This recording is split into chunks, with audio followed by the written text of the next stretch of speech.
राधे राधे।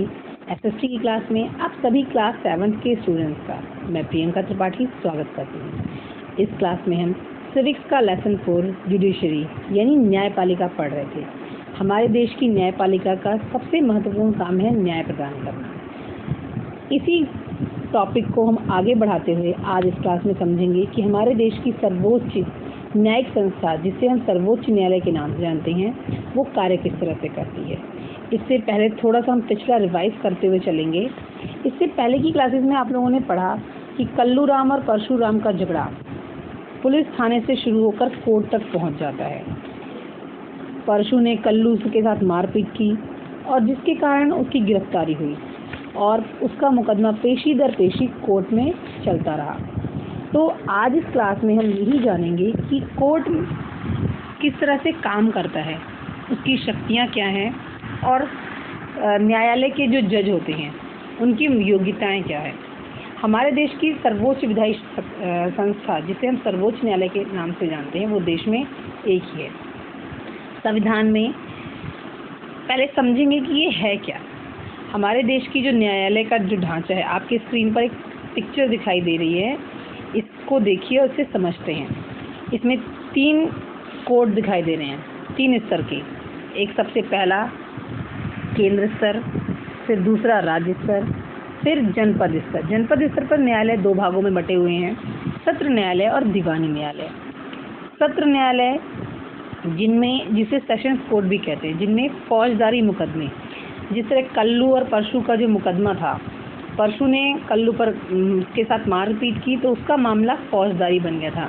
तो सत्र न्यायालय यानी सेशंस कोर्ट में फौजदारी मामले निपटाए जाते हैं। और दीवानी न्यायालय, सिविल कोर्ट भी कहा जाता है, इसमें जो मामले समझौते योग्य होते हैं, यानी जिनमें मालिक मजदूर का झगड़ा हो, पैसे का लेन देन हो या जमीन जायदाद के मुकदमे हो, इस तरह के मुकदमों को दीवानी मुकदमे कहा जाता है और इसमें वो सुलझाए जाते हैं। यदि व्यक्ति जनपदीय न्यायालय के फैसले से, जजमेंट से खुश नहीं होता, तो राज्य स्तर के न्यायालय में अपील करता है, जिसे उच्च न्यायालय कहा जाता है। उच्च न्यायालय प्रत्येक राज्य की राजधानी में स्थित होता है, लेकिन हमारे प्रदेश उत्तर प्रदेश का न्यायालय इलाहाबाद यानी प्रयागराज में स्थित है। इसके बाद यदि कोई व्यक्ति उच्च न्यायालय द्वारा दिए गए निर्णय से भी संतुष्ट नहीं होता है, तो वो केंद्र स्तर के न्यायालय उच्चतम न्यायालय में अपील कर सकता है। उच्चतम न्यायालय भारत की न्यायिक व्यवस्था की सर्वोच्च इकाई है, जो एकाहारी और एकीकृत है, यानी सारी देश की जितनी भी न्यायिक व्यवस्था है वो सर्वोच्च न्यायालय में समाहित है। और इसमें अगर कोई परिवर्तन करना है या इसकी गठन करना है, अधिकारिता और शक्तियों के विनिमय से संबंधित या विधि निर्माण की शक्ति सभी भारतीय संसद को प्राप्त नहीं। उच्चतम न्यायालय में अगर कोई परिवर्तन करना है तो केवल और केवल संसद ही कर सकती है। तो अब बात आती है उच्चतम न्यायालय की। उच्चतम न्यायालय है क्या? भारत में न्यायपालिका का बहुत महत्व है। यह कार्यपालिका और व्यवस्थापिका से बिल्कुल अलग है, ये बात हमें पता है। और ये स्वतंत्र रूप से काम करती है, यानी कार्यपालिका और न्यायपालिका इस पर किसी भी तरह का दबाव नहीं डाल सकता। नीचे से लेकर ऊपर तक सभी न्यायालय एक ही व्यवस्था में संगठित है, जो हमने अभी समझा कि पहले जनपदीय न्यायालय, उसके ऊपर राज्य स्तर के न्यायालय और फिर सर्वोच्च न्यायालय, जिला न्यायालय, उसके ऊपर राज्य के उच्च न्यायालय और सबसे ऊपर भारत का उच्चतम न्यायालय होता है। अब बात आती है सर्वोच्च न्यायालय की। ये देश का सर्वोच्च अपीलीय न्यायालय है, जो नई दिल्ली में स्थित है। इसके निर्णय देश के सभी न्यायालय को मान्य होते हैं, यानी सर्वोच्च न्यायालय जो फैसला दे देता है वो अंतिम फैसला होता है, उसे कोई भी परिवर्तित नहीं कर सकता। अब सर्वोच्च न्यायालय की बात आई है, तो सर्वोच्च न्यायालय में फैसला कौन करता है? न्यायाधीश। अब न्यायाधीश जो उनकी क्या क्या योग्यताएं हैं ये पढ़ेंगे और थोड़ा सा न्यायालय के बारे में और जानेंगे कि हमारे देश का न्यायालय काम कैसे करता है।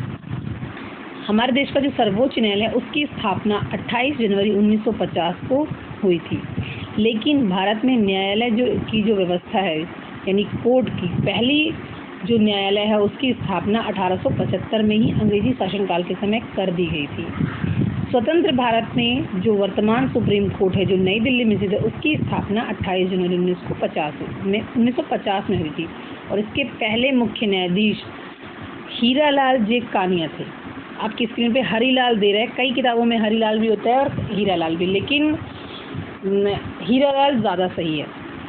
वर्तमान में शरद अरविंद बोबडे सर्वोच्च न्यायालय के मुख्य न्यायाधीश हैं।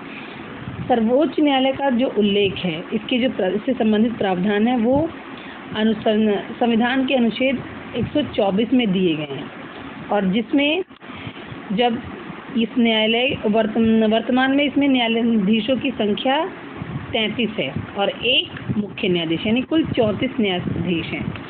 लेकिन उच्चतम न्यायालय में मुख्य न्यायाधीशों सहित कुल 8 न्यायाधीशों की व्यवस्था संविधान में मूलतः की गई थी। यानी जब हमारा संविधान निर्माण किया गया था तब केवल उच्चतम न्यायालय में 8 ही न्यायाधीश थे, लेकिन बाद में काम के बढ़ते हुए दबाव को देखते हुए समय समय पर इनकी संख्या बढ़ाई गई। पहले 11 की गई, फिर 14, फिर 26, फिर 30 और इस समय कुल 34 न्यायाधीश हैं हमारे न्यायालय में।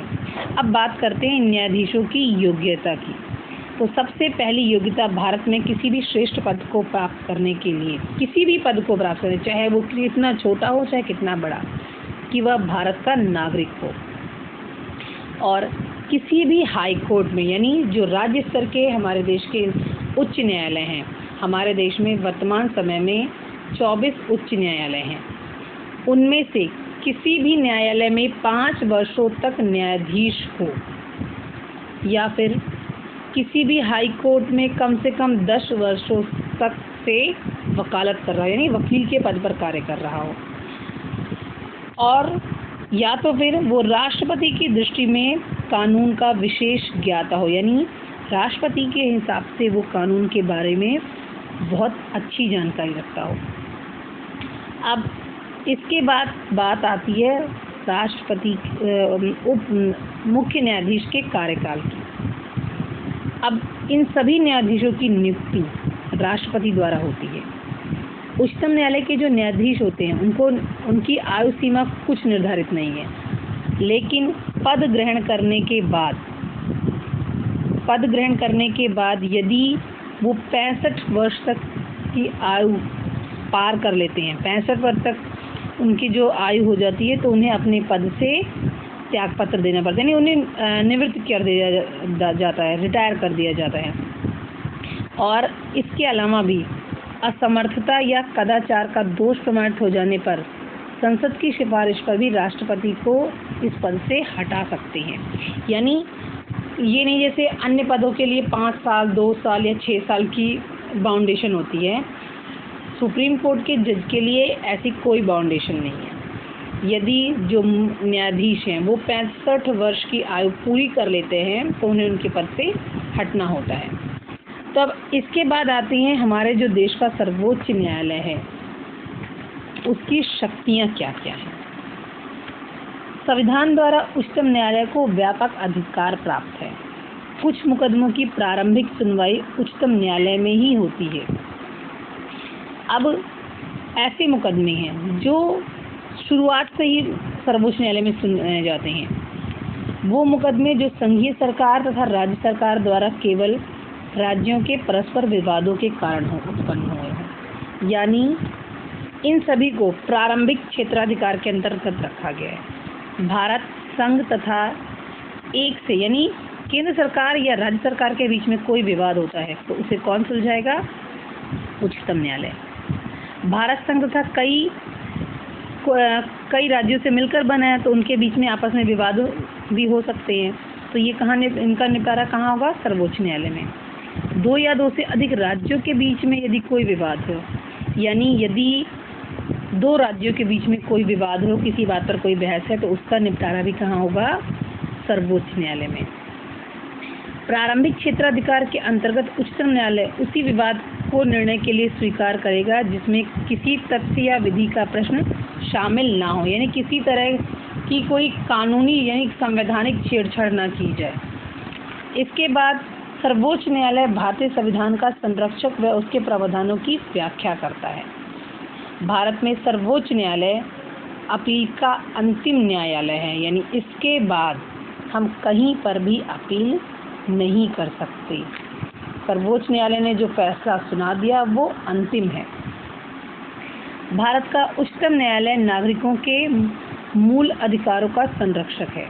यदि केंद्र सरकार या राज्य सरकार किसी प्रकार से नागरिकों के मूल अधिकारों को छीनती है तो नागरिक अपने अधिकारों की रक्षा के लिए उच्चतम न्यायालय में जा सकता है। यानी मौलिक अधिकारों के हनन होने पर हम सीधा कहाँ जा सकते हैं? उच्चतम न्यायालय में।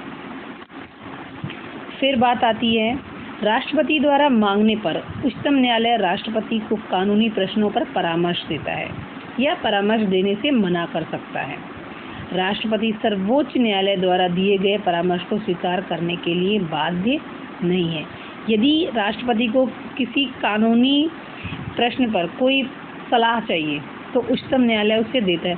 उच्चतम न्यायालय का मतलब है कि 34 जजों का एक संगठन जो मिलकर किसी भी बात पर विचार विमर्श करता है, फिर वो राष्ट्रपति को सलाह देते हैं। वर्तमान में 24 सदस्य हैं हमारे सुप्रीम कोर्ट, 33 अन्य न्यायाधीश और एक मुख्य न्यायाधीश। यदि संसद कोई कानून बनाती है जो संविधान के प्रावधान के विरुद्ध है तो उच्चतम न्यायालय उस कानून को असंवैधानिक घोषित करके रद्द कर सकता है। यानी जैसे संसद न्यायालय पर बाउंडेशन रखती है, उस पर पाबंदियां लगाती है, उसी तरह न्यायालय भी संसद पर बाउंडेशन लगाता है। संसद में उन्हीं नियमों और कानूनों पर ही परिवर्तन होता है जो संवैधानिक हो, यानी संविधान में दिए गए निर्देशों का पालन करते हुए या संशोधन द्वारा ही उसे देश में लागू किया जाता है। अगर इस तरह की कोई भी फॉल्ट मिलती है तो कौन उसके खिलाफ कार्रवाई करेगा? सर्वोच्च न्यायालय। इस प्रकार उच्चतम न्यायालय द्वारा महत्वपूर्ण एवं शक्तिशाली है। उसके निर्णय के बारे में संसद में किसी प्रकार की चर्चा नहीं की जाती। इसे अपनी मानहानि करने वालों को दंड देने का भी अधिकार प्राप्त है। अतः सही अर्थों में यह सर्वोच्च है। यानी यदि कोई व्यक्ति या कोई संस्था सर्वोच्च न्यायालय का अपमान करता है तो भी उसे दंड कौन देगा? सर्वोच्च न्यायालय। अब इसके बाद आती है सेकंड लेवल की कोर्ट की, जिसे हम कहते हैं उच्च न्यायालय, जो हर राज्य में स्थित है। उच्च न्यायालय राज्य में शीर्ष न्यायालय होता है। इसमें कुल 24 भारत में इस समय कुल 24 उच्च न्यायालय हैं। उच्च न्यायालय का अधिकार क्षेत्र कोई राज्य विशेष या राज्यों और केंद्र शासित प्रदेशों का समूह होता है।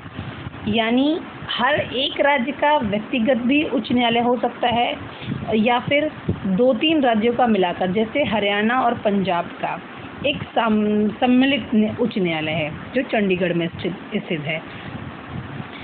तो जैसे पंजाब और हरियाणा उच्च न्यायालय, पंजाब और हरियाणा दोनों राज्यों के साथ केंद्र शासित प्रदेश चंडीगढ़ को भी अपने अधिकार क्षेत्र में रखता है। हमारे प्रदेश का उच्च न्यायालय इलाहाबाद में यानी प्रयागराज में स्थित है। उच्च न्यायालय में भी एक मुख्य न्यायाधीश और अन्य न्यायाधीश होते हैं। वे 62 वर्ष की आयु तक अपने पद पर कार्य कर सकते हैं। सर्वोच्च न्यायालय के न्यायाधीश की अधिकतम आयु सीमा थी 65 वर्ष, लेकिन उच्च न्यायालय के हाई कोर्ट के न्यायाधीश की अधिकतम आयु सीमा है 62 वर्ष। यानी यदि कोई व्यक्ति उच्च न्यायालय का जज रह चुका है तो 62 वर्ष की आयु पूरी करने के बाद वो हाई कोर्ट के जज से रिटायर हो जाएगा, लेकिन अगले 3 सालों के लिए वो सुप्रीम कोर्ट का जज बन सकता है। ठीक। उच्च न्यायालय द्वारा न्याय व्यवस्था को सुदृढ़ बनाने में महत्वपूर्ण भूमिका निभाता है। अब इसके कार्य क्या क्या है? पहला कार्य है मौलिक अधिकारों की रक्षा करना, यानी व्यक्ति अपने मौलिक अधिकारों के हनन होने पर भारतीय नागरिक उच्च न्यायालय में अपील कर सकते हैं। अधीनस्थ न्यायालय से आए विवादों पर कानून के अनुसार फैसला देना, यानी जैसे जनपद स्तर की जो न्यायालय हैं उनमें परशु और कल्लू का जो मुकदमा था, उन्होंने जनपदी न्यायालय के बाद वो उच्च न्यायालय में गए थे।